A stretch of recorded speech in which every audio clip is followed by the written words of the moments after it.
La chute de Mariupol constitue sans doute une avancée qualitative pour l'opération spéciale russe. Le contrôle du port sur la mer d'Azov est un enjeu primordial dans la perspective de la sécurisation du sud ukrainien et de la jonction avec la Crimée comme point d'ancrage. Le complexe industriel sidérurgique et métallurgique est également d'une grande importance stratégique.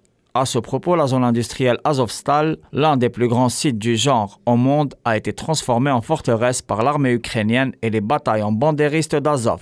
Une base de retranchement disposant d'une vingtaine de kilomètres carrés de souterrains réaménagés en fortifications militaires. Des informations indiquent la présence de milliers de soldats ukrainiens, mais aussi de combattants étrangers, de formations régulières, de volontaires ou de mercenaires. Le président russe a exclu la prise d'assaut d'Azovstal et a donné l'ordre de maintenir le siège de la zone afin de couper l'approvisionnement des unités retranchées dans ce site. Des précautions ont été prises pour permettre l'évacuation de civils via des corridors humanitaires.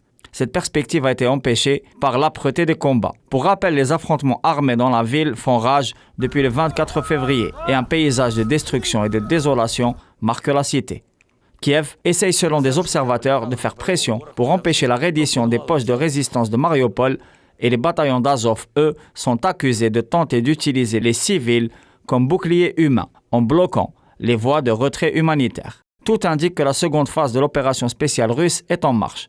L'objectif affiché, contrôler la partie est et sud autour du Donbass et de la Crimée. Les milices des républiques populaires de Donetsk et de Louhansk avancent dans la perspective d'encercler les forces ukrainiennes. Depuis le début de la deuxième phase de l'opération spéciale, l'une des tâches de l'armée russe est d'établir un contrôle total sur le Donbass et le sud de l'Ukraine. C'est ce qu'a déclaré le général de division Rustam Minekaev. La création d'un corridor terrestre vers la Crimée, mais aussi la perspective de la Transnistrie à l'ouest, du côté de la Roumanie et de la Moldavie, où il y a des cas d'opprimés pour les russophones, ont également été cités par le général Minekaev. La guerre en Ukraine bouleverse la donne géostratégique et impulse un nouveau cycle de recomposition internationale multidimensionnelle à un rythme très élevé.